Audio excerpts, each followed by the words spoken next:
happy Thursday morning, November the 9th. It is bright and early. I was up at 4 a.m. this morning, excited to look at the charts and study it and put together the levels for our strong levels indicator and give you a morning update. So yesterday I didn't really do a trade breakdown, but it was quite simple in all honesty. What happened yesterday, let me move this over a little bit. So you had the RTH high here from Tuesday. Went into Wednesday, we took this high. We had a rapid displacement lower after it grabbed this liquidity. I love when the market takes daily, especially RTH highs and lows, and that's why I marked them. You'll see here. I have Wednesday's RTH IB high. Simply made a note of that, give me as much detail as possible. And then Wednesday's RTH low. Those need to be on your chart. So we took the previous day's high. So we grabbed that liquidity, had a shift in market structure, had a backside short here, and went short. Now, I only did it with one MES, and the hardest thing to manage are two types of leverage. One, over leverage, and two is one contract, because I can't use our 3-contract system to really help me stay in a trade. So it's really a difficult thing to trade, but it seemed like the smartest thing to do at this time was to go short in the most monster uptrend we've had in years. One MES seemed appropriate. Now, I will say that it's probably my trader error in not being a little more greedy, because what was I talking about? We are looking for a liquidation break. And I would classify this as a micro one. This was nothing to get that excited about. All it did was go near the bottom of the range we've had for multiple days and come right back to the opening. Okay, so this is just a micro liquidation break. However, if we would have used our protection layer system, this would have been a 17-pointer, and I did not make 17 points on that. So not real pleased with my management on it, but then again, you'd have to set through all of this, and my done trading time is somewhere right in here where I'm done trading. So no big deal. I missed that big move there. It is what it is, but yeah. So let's scroll over. You should denote the Asia low, the London low, and we just took out yesterday's RTH IB high. Look at this. This is once again really bullish. I like to draw some kind of trend line from the deepest part after the RTH session. Obviously, we are laddering up. And what are we doing? What are we doing? We went parabolic somewhere here. I mean, just ridiculous. So, what am I looking for here? Honestly, I have my DOM open, and I am looking for the same thing yesterday. Is this going to be a liquidity grab? Am I going to see a monster move and give me an ability to get short? So I'm just watching here to see what happens. And trust me, nothing changes until we take out a daily low. Nothing really changes. This is all bullish. This micro pullback here probably, most likely, is going to lead to higher highs today. And it is what it is. So so these are some levels here you need to add to your chart. These are the ones I'll add to the indicator as well. So look for that to be available. Probably after you watch this video, you should be able to, what you have to do to your indicator is you have to go to your indicator, delete it, remove it from your panel here, and then re-add it and make sure today's date on it. So like the one I have right now is 11.8. That's yesterday. After this video, I will go and add whatever levels I want to add to it, tweak whatever I want to tweak, and then I'll resave it and I'll say 11.9 because today's November the 9th. Okay? So this is all still very bullish. Nothing really changes till we take out a daily low. And yeah, so let me turn on my indicator.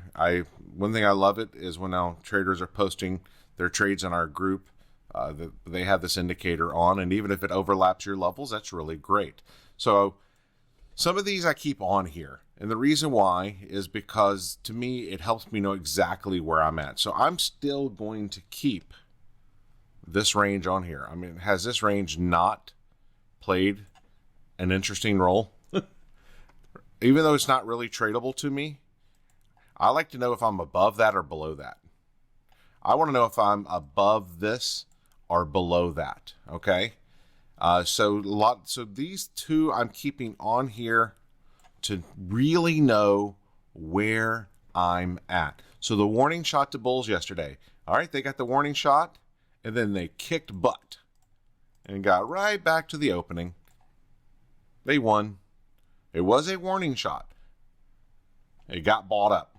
Buy the dip is back, baby. So this is still, to me, the warning shot to bulls. In fact, you might be able to say the RTH low is. So that's something to keep in mind. But nothing really changes till we take out the RTH low. I'm not shorting this as we keep going up. We do have these two levels here on the chart. So I might short this upper number, okay, this upper range, but not this lower one. What I'd love to see it do, actually, is come up and like even touch this upper one, and then it pulls back in, gives me something, and I can go short. It's very hard for me to long up here. I feel like I would get myself into trouble. So I'm trying to be real strategic here. The number of setups are probably going to be reduced. Today there are news drivers, and Friday there's news drivers. So today is Thursday, an hour before the market opens. We've got unemployment, and that's really the only thing. And then in the afternoon, you got Powell speak. So that better be on your chart. The easiest way to do that is put you a vertical line red and put Powell. Okay? So if you're on Zoom with us, we've got the vertical line. I have a countdown timer. Everybody's helping everybody. Truly, we trade better together. And part of that is aware of news events. Friday, tomorrow, what do we have? A couple hours before the market opens, an FOMC speaker. Probably no effect, but at 30 minutes after the opening, you got sentiment and inflation expectations. Let's go to a 1 minute chart. Boy, look how it dances at a price. It's just always so amazing to me. So once again, I can't short here. I can't long here. I'm not chasing this.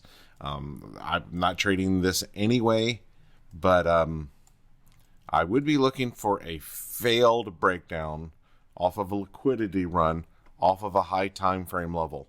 We're here. Now what does price do? Price tells me what to do. Okay, and you just wait for price to tell you what to do. I made a post in my group yesterday that said, if your sentence starts with, I feel like we're gonna blah, blah, blah, go up, go down, whatever. That is not a reason to enter a trade. I feel like. No. Remove that. If you say I feel like, alarm, alert. Not a reason to enter a trade. Because what that does is you get into a trade, and that causes you to get in early because you just know this move is going to happen. Guilty. I just know it's going to do this. It's going to go there. I feel like it's going to go there. And you get in early. FOMO. And that's one of my faults as a trader. I'm pretty good at knowing where price is attracted to go. I'm pretty good at knowing where price will bounce, that I jump the gun and I'll enter too early. And one of the things I'm working on currently as a trader is being more patient and making sure I'm not making a predictive trade. I'm making a reactive trade. I'm reacting to what price action is telling me to do. Okay? And I think that's really important. It's like when you hear music. If I put on country music, your body's going to want to dance a certain way.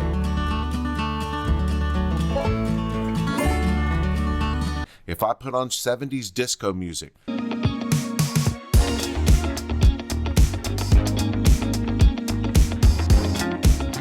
you're going to want to move differently now. Put on some trash metal. You're going to want to thrash differently, right? The music of the chart tells us when to trade, how to trade.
Stay green, my friends, and to learn more about our group, go to microstrader.com.